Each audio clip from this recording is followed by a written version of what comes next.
Classics in Audiobook presents The Odyssey by Homer, Book 24. Then Mercury of Selene summoned the ghosts of the suitors, and in his hand he held the fair golden wand with which he seals men's eyes in sleep or wakes them just as he pleases. With this he roused the ghosts and led them, while they followed whining and gibbering behind him. As bats fly squealing in the hollow of some great cave, when one of them has fallen out of the cluster in which they hang, even so did the ghosts whine and squeal as Mercury the healer of sorrow led them down into the dark abode of death. When they had passed the waters of Oceanus and the rock Leucas, they came to the gates of the sun and the land of dreams, whereon they reached the meadow of Asphodel, where dwell the souls and shadows of them that can labor no more. Here they found the ghost of Achilles son of Peleus, with those of Patroclus, Antilochus, and Ajax, who was the finest and handsomest man of all the Danaans after the son of Peleus himself. They gathered round the ghost of the son of Peleus, and the ghost of Agamemnon joined them, sorrowing bitterly. Round him were gathered also the ghosts of those who had perished with him in the house of Aegisthus, and the ghost of Achilles spoke first. "Son of Atreus," it said, "we used to say that Jove had loved you better from first to last than any other hero, for you were captain over many and brave men, when we were all fighting together before Troy, yet the hand of death, which no mortal can escape, was laid upon you all too early. Better for you had you fallen at Troy in the heyday of your renown, for the Achaeans would have built a mound over your ashes, and your son would have been heir to your good name, whereas it has now been your lot to come to a most miserable end." "Happy son of Peleus," answered the ghost of Agamemnon, "for having died at Troy far from Argos, while the bravest of the Trojans and the Achaeans fell round you fighting for your body. There you lay in the whirling clouds of dust, all huge and hugely, heedless now of your chivalry. We fought the whole of the livelong day, nor should we ever have left off if Jove had not sent a hurricane to stay us. Then, when we had borne you to the ships out of the fray, we laid you on your bed and cleansed your fair skin with warm water and with ointments. The Danaans tore their hair and wept bitterly round about you. Your mother, when she heard, came with her immortal nymphs from out of the sea, and the sound of a great wailing went forth over the waters, so that the Achaeans quaked for fear. They would have fled panic-stricken to their ships had not wise old Nestor, whose counsel was ever truest, checked them, saying, 'Hold, Argives, fly not, sons of the Achaeans, this is his mother coming from the sea with her immortal nymphs to view the body of her son.' Thus he spoke, and the Achaeans feared no more. The daughters of the old man of the sea stood round you weeping bitterly, and clothed you in immortal raiment. The 9 Muses also came and lifted up their sweet voices in lament, calling and answering one another. There was not an Argive but wept for pity of the dirge they chaunted. Days and nights 7 and 10 we mourned you, mortals and immortals, but on the 18th day we gave you to the flames, and many a fat sheep with many an ox did we slay in sacrifice around you. You were burnt in raiment of the gods, with rich resins and with honey, while heroes, horse and foot, clashed their armor round the pile as you were burning, with the tramp as of a great multitude. But when the flames of heaven had done their work, we gathered your white bones at daybreak and laid them in ointments and in pure wine. Your mother brought us a golden vase to hold them, gift of Bacchus, and work of Vulcan himself. In this we mingled your bleached bones with those of Patroclus who had gone before you, and separate we enclosed also those of Antilochus, who had been closer to you than any other of your comrades now that Patroclus was no more. Over these the host of the Argives built a noble tomb, on a point jutting out over the open Hellespont, that it might be seen from far out upon the sea by those now living and by them that shall be born hereafter. Your mother begged prizes from the gods, and offered them to be contended for by the noblest of the Achaeans. You must have been present at the funeral of many a hero, when the young men gird themselves and make ready to contend for prizes on the death of some great chieftain, but you never saw such prizes as silver-footed Thetis offered in your honor, for the gods loved you well. Thus even in death your fame, Achilles, has not been lost, and your name lives evermore among all mankind. But as for me, what solace had I when the days of my fighting were done? For Jove willed my destruction on my return, by the hands of Aegisthus and those of my wicked wife." Thus did they converse, and presently Mercury came up to them with the ghosts of the suitors who had been killed by Ulysses. The ghosts of Agamemnon and Achilles were astonished at seeing them, and went up to them at once. The ghost of Agamemnon recognized Amphimedon, son of Menelaus, who lived in Ithaca and had been his host, so it began to talk to him. "Amphimedon," it said, "what has happened to all you fine young men, all of an age too, that you are come down here under the ground?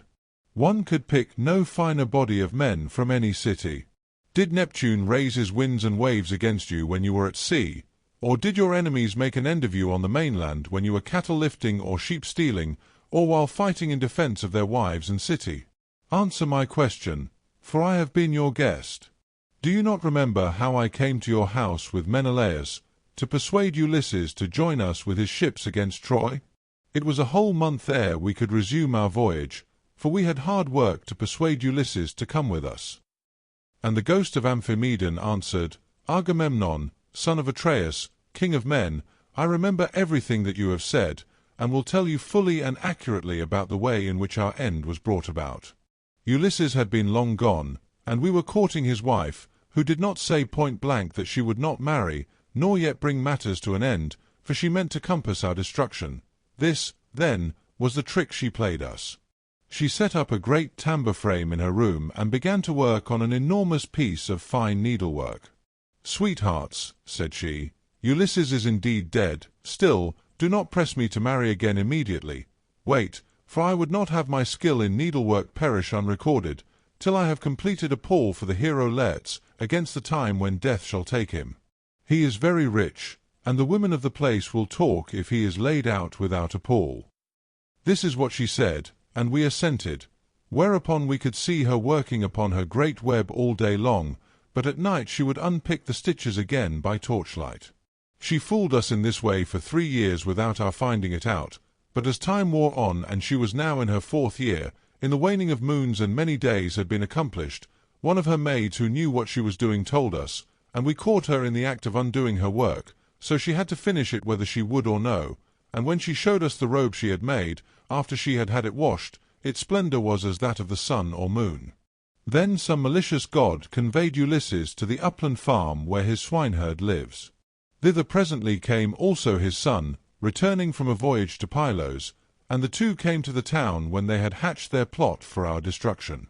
Telemachus came first, and then after him, accompanied by the swineherd, came Ulysses, clad in rags and leaning on a staff as though he were some miserable old beggar.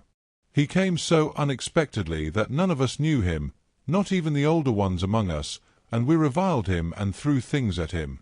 He endured both being struck and insulted without a word, though he was in his own house.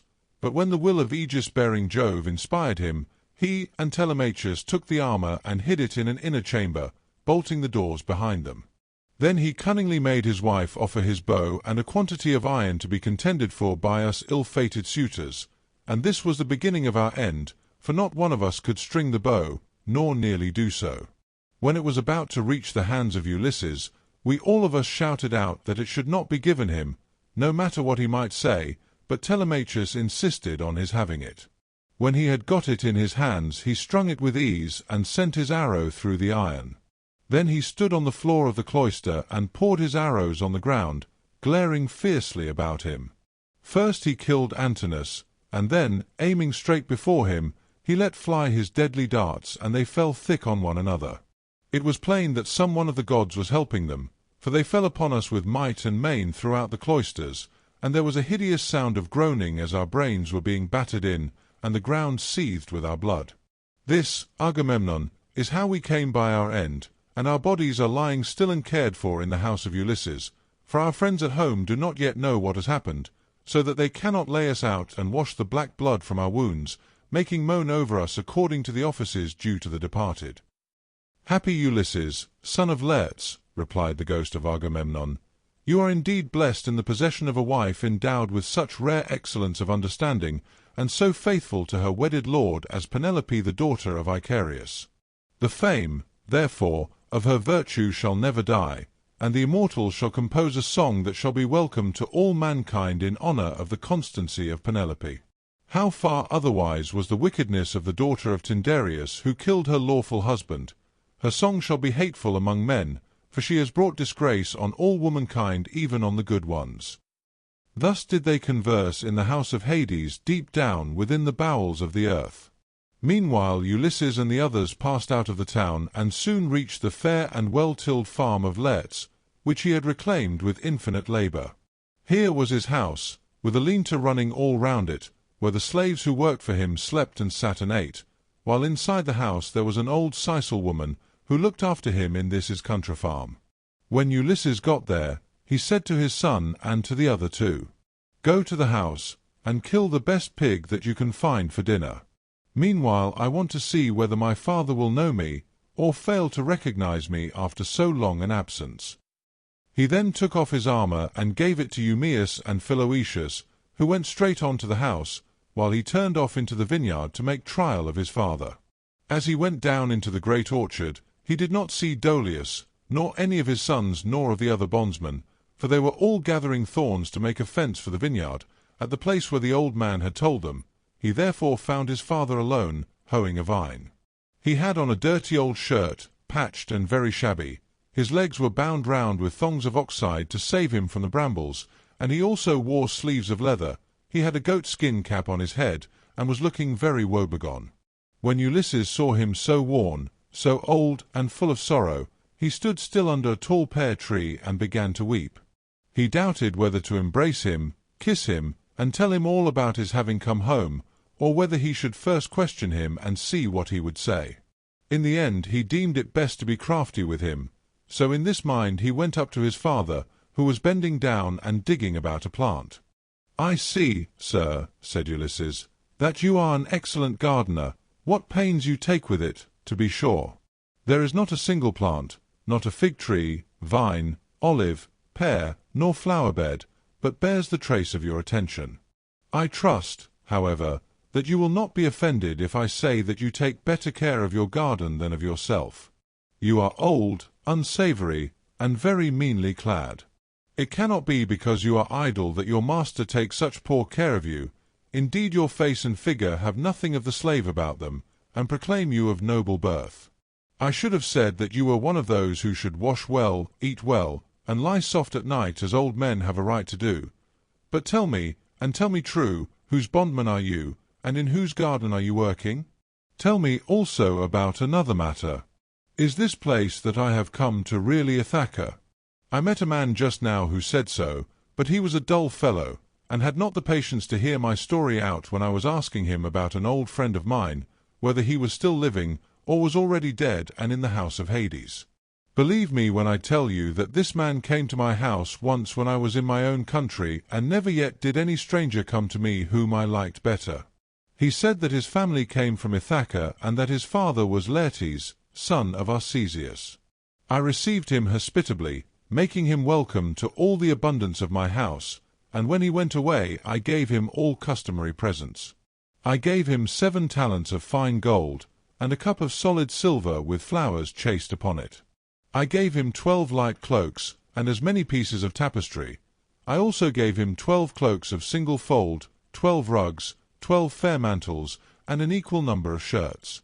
To all this I added 4 good-looking women skilled in all useful arts, and I let him take his choice. His father shed tears and answered, "Sir, you have indeed come to the country that you have named, but it is fallen into the hands of wicked people. All this wealth of presents has been given to no purpose. If you could have found your friend here alive in Ithaca, he would have entertained you hospitably and would have requited your presents amply when you left him, as would have been only right considering what you had already given him. But tell me, and tell me true, how many years is it since you entertained this guest, my unhappy son, as ever was? Alas! He has perished far from his own country. The fishes of the sea have eaten him, or he has fallen a prey to the birds and wild beasts of some continent. Neither his mother, nor I his father, who were his parents, could throw our arms about him and wrap him in his shroud, nor could his excellent and richly dowered wife Penelope bewail her husband as was natural upon his death-bed, and close his eyes according to the offices due to the departed. But now, tell me truly, for I want to know. Who and whence are you? Tell me of your town and parents. Where is the ship lying that has brought you and your men to Ithaca? Or were you a passenger on some other man's ship, and those who brought you here have gone on their way and left you?" "I will tell you everything," answered Ulysses. "Quite truly. I come from Alybas, where I have a fine house. I am son of King Aphidas, who is the son of Polypemon. My own name is Eperitus. Heaven drove me off my course as I was leaving Sicania, and I have been carried here against my will. As for my ship, it is lying over yonder, off the open country outside the town, and this is the 5th year since Ulysses left my country. Poor fellow, yet the omens were good for him when he left me. The birds all flew on our right hands, and both he and I rejoiced to see them as we parted, for we had every hope that we should have another friendly meeting and exchange presents." A dark cloud of sorrow fell upon Laertes as he listened. He filled both hands with the dust from off the ground and poured it over his grey head, groaning heavily as he did so. The heart of Ulysses was touched, and his nostrils quivered as he looked upon his father. Then he sprang towards him, flung his arms about him and kissed him, saying, "I am he, father, about whom you are asking. I have returned after having been away for 20 years. But cease your sighing and lamentation. We have no time to lose, for I should tell you that I have been killing the suitors in my house, to punish them for their insolence and crimes." "If you really are my son Ulysses," replied Laertes, "and have come back again, you must give me such manifest proof of your identity as shall convince me." "First observe this scar," answered Ulysses, "which I got from a boar's tusk when I was hunting on Mount Parnassus. You and my mother had sent me to Autolycus, my mother's father, to receive the presents which when he was over here he had promised to give me. Furthermore, I will point out to you the trees in the vineyard which you gave me, and I asked you all about them as I followed you round the garden. We went over them all, and you told me their names and what they all were. You gave me 13 pear trees, 10 apple trees, and 40 fig trees. You also said you would give me 50 rows of vines. There was corn planted between each row, and they yield grapes of every kind when the heat of heaven has been laid heavy upon them." Laertes' strength failed him when he heard the convincing proofs which his son had given him. He threw his arms about him, and Ulysses had to support him, or he would have gone off into a swoon. But as soon as he came to, and was beginning to recover his senses, he said, "O Father Jove, then you gods are still in Olympus after all, if the suitors have really been punished for their insolence and folly. Nevertheless, I am much afraid that I shall have all the townspeople of Ithaca up here directly, and they will be sending messengers everywhere throughout the cities of the Cephallenians." Ulysses answered, "Take heart and do not trouble yourself about that, but let us go into the house hard by your garden. I have already told Telemachus, Philoetius, and Eumaeus to go on there and get dinner ready as soon as possible." Thus conversing, the two made their way towards the house. When they got there, they found Telemachus with the stockman and the swineherd cutting up meat and mixing wine with water. Then the old Sicel woman took Laertes inside and washed him and anointed him with oil. She put him on a good cloak, and Minerva came up to him and gave him a more imposing presence, making him taller and stouter than before. When he came back, his son was surprised to see him looking so like an immortal, and said to him, "My dear father, some one of the gods has been making you much taller and better looking." Laertes answered, "Would, by Father Jove, Minerva, and Apollo, that I were the man I was when I ruled among the Cephallenians, and took Nericum, that strong fortress on the foreland. If I were still what I then was, and had been in our house yesterday with my armour on, I should have been able to stand by you and help you against the suitors. I should have killed a great many of them, and you would have rejoiced to see it." Thus did they converse, but the others, when they had finished their work and the feast was ready, left off working, and took each his proper place on the benches and seats. Then they began eating. By and by old Dolius and his sons left their work and came up, for their mother, the Sicel woman who looked after Laertes now that he was growing old, had been to fetch them. When they saw Ulysses and were certain it was he, they stood there lost in astonishment, but Ulysses scolded them good-naturedly and said, "Sit down to your dinner, old man, and never mind about your surprise. We have been wanting to begin for some time and have been waiting for you." Then Dolius put out both his hands and went up to Ulysses. "Sir," said he, seizing his master's hand and kissing it at the wrist, We have long been wishing you home, and now heaven has restored you to us after we had given up hoping. All hail, therefore, and may the gods prosper you. But tell me, does Penelope already know of your return, or shall we send someone to tell her?" "Old man," answered Ulysses, "she knows already, so you need not trouble about that." On this he took his seat, and the sons of Dolius gathered round Ulysses to give him greeting and embrace him one after the other. Then they took their seats in due order near Dolius their father. While they were thus busy getting their dinner ready, rumour went round the town, and noised abroad the terrible fate that had befallen the suitors. As soon, therefore, as the people heard of it, they gathered from every quarter, groaning and hooting before the house of Ulysses. They took the dead away, buried every man his own, and put the bodies of those who came from elsewhere on board the fishing vessels, for the fishermen to take each of them to his own place. They then met angrily in the place of assembly, and when they were got together Eupithes rose to speak. He was overwhelmed with grief for the death of his son Antinous, who had been the first man killed by Ulysses, so he said, weeping bitterly, "My friends, this man has done the Achaeans great wrong. He took many of our best men away with him in his fleet, and he has lost both ships and men.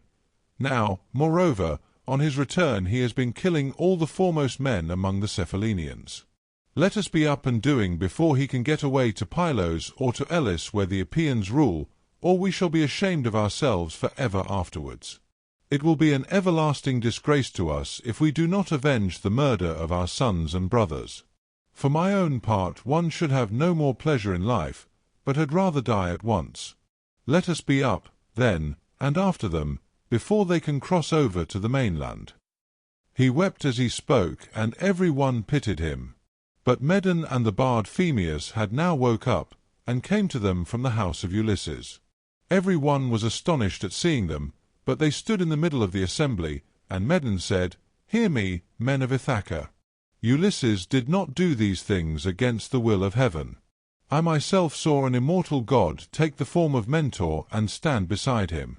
This god appeared, now in front of him encouraging him, and now going furiously about the court and attacking the suitors, whereon they fell thick on one another. On this pale fear laid hold of them, and old Halitherses, son of Master, rose to speak, for he was the only man among them who knew both past and future. So he spoke to them plainly and in all honesty, saying, "Men of Ithaca, it is all your own fault that things have turned out as they have. You would not listen to me, nor yet to Mentor, when we bade you check the folly of your sons, who were doing much wrong in the wantonness of their hearts, wasting the substance and dishonouring the wife of a chieftain who they thought would not return. Now, however, let it be as I say, and do as I tell you. Do not go out against Ulysses, or you may find that you have been drawing down evil on your own heads." This was what he said, and more than half raised a loud shout, and at once left the assembly. But the rest stayed where they were, for the speech of Halitherses displeased them, and they sided with Eupithes. They therefore hurried off for their armour, and when they had armed themselves, they met together in front of the city, and Eupithes led them on in their folly. He thought he was going to avenge the murder of his son, whereas in truth he was never to return, but was himself to perish in his attempt. Then Minerva said to Jove, "Father, son of Saturn, king of kings, answer me this question. What do you propose to do? Will you set them fighting still further, or will you make peace between them?" And Jove answered, "My child, why should you ask me? Was it not by your own arrangement that Ulysses came home and took his revenge upon the suitors? Do whatever you like, but I will tell you what I think will be most reasonable arrangement. Now that Ulysses is revenged, let them swear to a solemn covenant, in virtue of which he shall continue to rule, while we cause the others to forgive and forget the massacre of their sons and brothers. Let them then all become friends as heretofore, and let peace and plenty reign." This was what Minerva was already eager to bring about, so down she darted from off the topmost summits of Olympus. Now when Laertes and the others had done dinner, Ulysses began by saying, "Some of you go out and see if they are not getting close up to us." So one of Dolius's sons went as he was bid. Standing on the threshold he could see them all quite near, and said to Ulysses, "Here they are, let us put on our armour at once."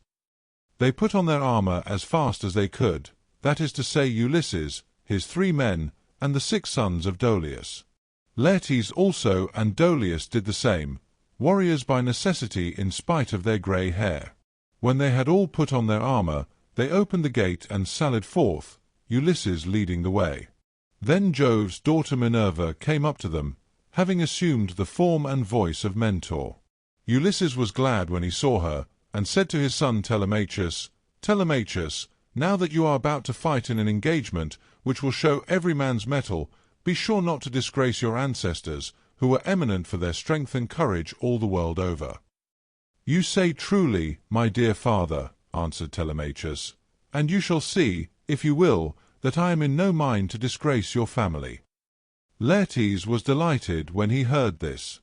"Good heavens!" he exclaimed, "what a day I am enjoying! I do indeed rejoice at it. My son and grandson are vying with one another in the matter of valour." On this Minerva came close up to him and said, "Son of Arcesius, best friend I have in the world, pray to the blue-eyed damsel and to Jove her father, then poise your spear and hurl it." As she spoke she infused fresh vigour into him, and when he had prayed to her he poised his spear and hurled it. He hit Eupithes' helmet, and the spear went right through it, for the helmet stayed it not, and his armour rang rattling round him as he fell heavily to the ground. Meantime Ulysses and his son fell upon the front line of the foe and smote them with their swords and spears. Indeed, they would have killed every one of them, and prevented them from ever getting home again, only Minerva raised her voice aloud, and made every one pause. "Men of Ithaca," she cried, "cease this dreadful war, and settle the matter at once without further bloodshed." On this pale fear seized everyone.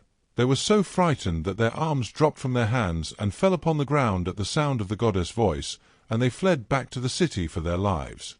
But Ulysses gave a great cry, and gathering himself together swooped down like a soaring eagle. Then the son of Saturn sent a thunderbolt of fire that fell just in front of Minerva, so she said to Ulysses, "Ulysses, noble son of Laertes, stop this warful strife, or Jove will be angry with you." Thus spoke Minerva, and Ulysses obeyed her gladly. Then Minerva assumed the form and voice of Mentor, and presently made a covenant of peace between the 2 contending parties.